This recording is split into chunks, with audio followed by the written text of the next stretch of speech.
এই পালা রে পালা, পালা পালা, গাঁড় ভেঙে দেবে, নাহলে পালা গুদুমানি, কে কোথায় যে সরে যা, পালা পালা, ভূতে গাঁড় ভেঙে দেবে আমার। Sunday suspense. আজকে আমরা শোনাতে চলেছি একটি ভূতের গল্প, কিংবা একটি বাচ্চা ছেলের গল্প, যেটাকে ভূতের গল্প হিসাবে ধরা হয়। আমরা শুরু করছি আজ থেকে প্রায় 10-15 বছর আগে, 2012 সালের ভাদ্র মাসে। আমি যখন তালগোড়াতে গিয়েছিলাম সন্ধেবেলা, তখন পুকুরের ধারে দেখি ভেলায় করে একটি ছেলে কাঁদতে কাঁদতে ভেসে আসছিল। সেই ছেলেটাকে আমরা গুড়িয়ে নিয়ে নাম দিলাম কেলো। তারপরে যখন ওই ছেলেটা গ্রামে নিয়ে আসি, গ্রামের লোকেরা কোথায় রাখবে বোঁড়া সেটা ভেবে পাচ্ছিল না। তারপরে সবাই মিলে চিন্তা করলো, ভেবে দেখলো বোঁড়া একে তো ক্লাবেই রাখা যাবে, একে ক্লাবেই রাখলাম, ক্লাবেই এর বাসস্থান দিলাম আমরা। তখন কেলো যখন একটু একটু বাড়তে লাগলো, তখন সে যেন কিরম আনমনা হয়ে থাকতো। তা অর্ধেক জীবন কেটে গিয়েছিল ক্লাব ঘরে বাথরুমে হ্যান্ডেল মারতে মারতে। সে একটু করে বাড়তে লাগলো, বড় হলো, ক্লাবের ছেলেরা তার সঙ্গে ক্যারাম খেলতে এসে ভালোই দিন কাটছিল। কিন্তু সে বাংলা আবার সেই ভাদ্র মাসে 12 বছর পরে সেই দিন একই রাত্রে সে আবার সেই তাল গাছে গড়ায় গেল একা একা। ঠিক সেই সময় একটা তাল তার মাথায় পড়লো, তার মাথা পাড়া চটকে গেল। তারপরেই সবাই ক্লাবে তাকে ক্যারাম খেলতে লাগলো। তারপর থেকে ঘটনাটা আমরা শুনবো এবারে।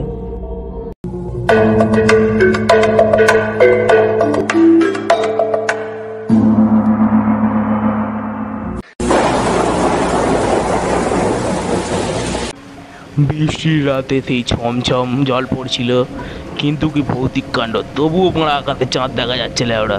এই কি ভৌতিক কাণ্ড! চলুন আমরা ক্লাবের ভেতরে যাই, এবার দেখি।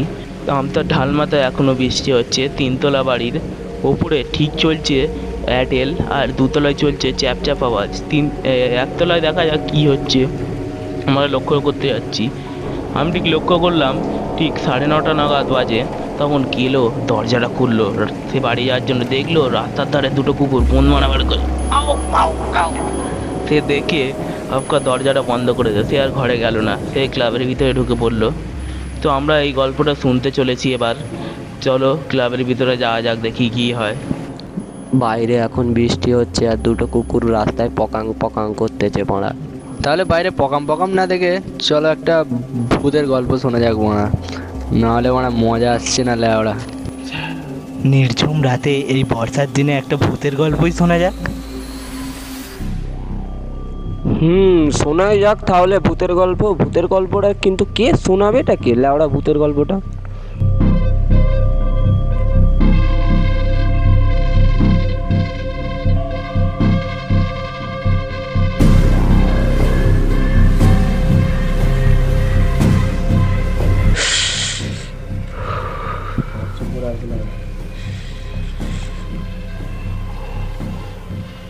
আমি বলবো না, আমি বলা আমি। হ্যাঁ বোঁড়া তুমি গল্প শোনাবে লেওড়া? একটা মাগির গল্প শোনাওনি আজ পর্যন্ত বোঁড়ার চাঁদি। তোরা ভেবেছিস কি আমাকে কোনোদিন শোনায়নি বলে আজকেও কি শোনাবো না নাকি বোঁড়া? শোন তাহলে লেওড়া, কি গল্প শুনবি তাহলে? ভূতের শুনবি বলছিস? কি ভূতের শুনবি? ন্যাংটা মাগির ভূত শুনবি নাকি অন্য কিছু শুনবি তোরা? নে তাহলে শোনায়, নে ঘরের ল্যাম্পটা বন্ধ কর, একটা হ্যান্ডেল জ্বালা, কেউ যদি পালাস দেখবি, কারণ এই গল্পটা হচ্ছে ভৌতিক এবং সত্যিকারের গল্প। যে পালাবে তার গাঁড় ফাটিয়ে আচার দেশ কুদি দেওয়া একবার লেওড়া, ঘর থেকে টেনে বের করে খেলাবো বোনা একদম। সালা যে পালায় চুপচাপ গল্প বসে শুনবি। এয়ারটেলটা যখন একটু গল্পটা নিয়ে দূর লেওড়া তুই চুপ কর বোঁড়া, এয়ারটেলটাকে বলতে দে ডায়লগটা বল। তাহলে ভূতের গল্প বলার আগে একটা মন্ত্র বলা যাক।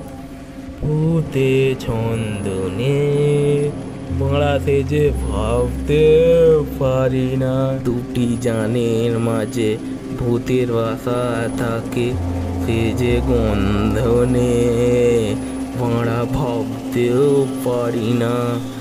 ও এয়ারটেলদা বোঁড়া এইসব কি শোনাচ্ছে বল? আলবাল গুদমানি ঘুমিয়ে পড়লে নাকি বোঁড়া? আরে না রে বাড়া, আমি এইটা ভূতে ডাকার গল্প বলছি, চুপচাপ থাক, ভূতে আসবে তারপরে গল্প শুরু হবে। তখনই হঠাৎ করে কেলো ওপর দিকে তাকিয়ে থাকলো, কি যেন একটা ভৌতিক কাণ্ড ঘটছে। বাইরে থেকে কে যেন ফোন মারতে এসছে, সবাই ভ্যান ভেলি তাকিয়ে আছে গুদমের ভূতের মতো।